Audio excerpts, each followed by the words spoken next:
We stayed in a mobile house or mobile home. So it was me, my cousin, and my grandfather and his twin brother. Like that trailer wasn't like the best because like I know there's like a lot of like mechanical issues going on inside the home. Most of the time the house like wasn't clean or kept orderly. I know there's been some times where like we've been without heat, and then there's been some times in the summer we've been without air, and I know sometimes we've been without food as well.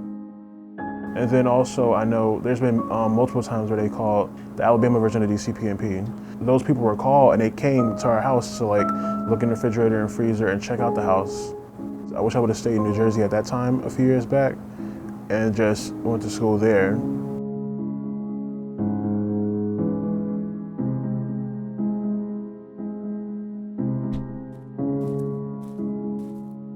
When I was born to my parents, Sharon and Troy Howard. And then what happened was, I was removed from them when I was 2 years old. That's when my grandfather stepped in. Now my grandfather originally isn't from New Jersey, he's from Atmore, Alabama. Every summer vacation I had from school, he would come back to New Jersey and bring back to Alabama for summer vacation. And then one day I went to Alabama and then my grandfather said, how would you like to move down here and live? So then I started 4th grade back in 2009 in Atmore, Alabama. Personally, I didn't like it, but at that time it was like no better situation. I had no other choice. Like it was out of my control because my grandfather was the only person who had custody of me. So he was the one who had to make the executive decision of where I'll be living at. And then one day my Uncle Cindy was like, I'm gonna bring you back up here to New Jersey, enroll you in school so you can live. And then my Uncle Cindy always told me that whatever he did for his kids, he'd do for me. When I was living in Alabama, I had like no type of structure. Like I didn't have like people telling me like what to do or like when to eat or be home by this time or whatnot. But when I got back to New Jersey, my Aunt Kathy and Uncle Sydney set the limits and they put structure into place. I didn't finish out freshman year at my aunt and Uncle Sydney's house. I was kind of like disobedient and whatnot and get into trouble at school. So I moved them to their house January 10th and I moved out May 19th of 2016.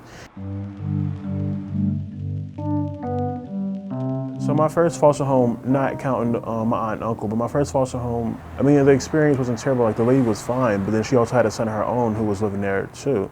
So like, I didn't think that he liked the fact that I was living there as well in his mother's house. Right?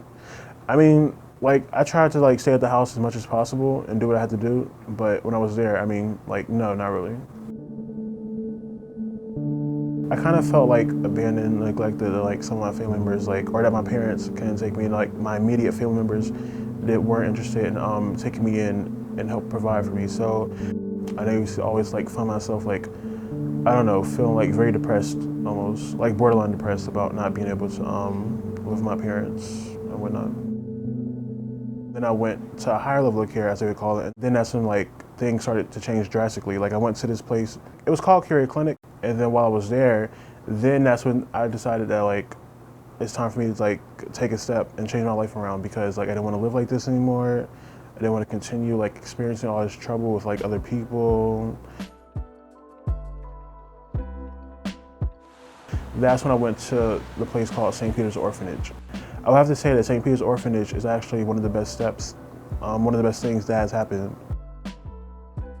It's just always been a welcoming atmosphere, like from the floor staff to the chef and then to the therapist and everyone else who works here. So like, it's just like always a good experience, like especially like when everyone's together, like during dinner or like out on an outing, like at Six Flags or Dorney Park or someplace like that. I know it's just like always a good experience, just like being around and like co-mingling with everyone else, like staff and residents. So they actually have a personal chef here who's here Monday through Friday, and she prepares the lunch and dinner. I mean, I worked with a lot of the direct care staff on a lot of different things like self-sufficiency and even more like independent living skills like cooking, saving, budgeting. Our relationship, I believe, developed in piecing together his education and getting to know what he had been through educationally and what we wanted to piece together for him so that we could keep him on track for graduation. Like in 8th grade, I didn't think that I would be going to college. Like I always said that I wanted to be like a bus driver because like I used to like to drive a lot. And then being that we drove young down in Alabama, I used to like drive. My grandfather truck a lot. When Jahaad first came to me, he really felt defeated in that nobody was hearing what he had to say. It was important to me to make him feel as though he had an advocate in the race, because I think he felt as though he wasn't heard. Even though at that time I didn't appreciate going to Carrier Clinic, I'm kind of glad I went through Carrier Clinic and St. Peter's, because I feel like my life has done like a complete 360 since then. And like a lot of things has changed, and I'm not the same person I was 5 years ago.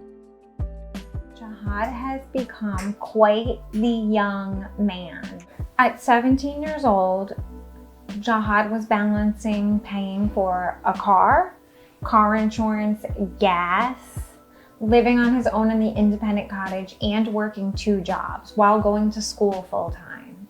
So I think as an adult, it's difficult, as a young adult, it's difficult to say that I need this for myself and that I have to do A, B, and C to get to D.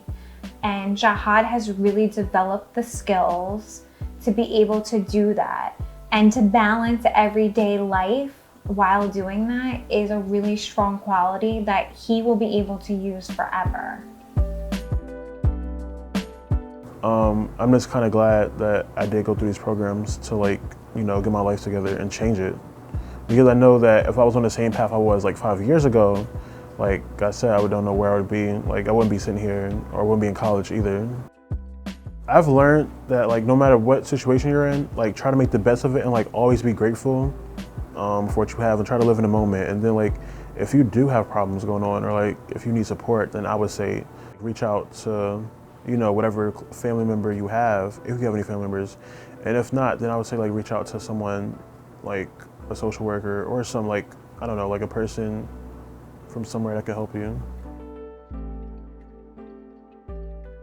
Right now I'm going to school for liberal arts and social sciences, and one day I'm hoping to be a clinical social worker. Well, I want to be a clinical social worker because I like to help people too and whatnot. And knowing that how I grew up, if I see any children out there that happen to be struggling or growing up the way I did, I could help them.